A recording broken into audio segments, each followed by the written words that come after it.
Siamo con Valerio Landri, tante le iniziative che stanno organizzando come Caritas, una addirittura per domani e una per giorno 22, ma ce la illustra meglio lui. Sì, per domani Pax Christi Italia e Caritas Italiana hanno indetto una giornata di preghiera e di digiuno per chiedere intensamente la pace in Siria e nel mondo intero.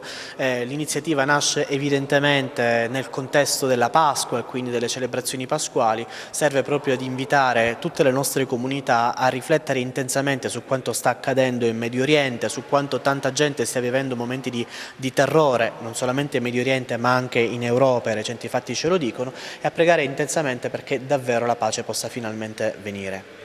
Giorno 22 ci sarà un'altra iniziativa?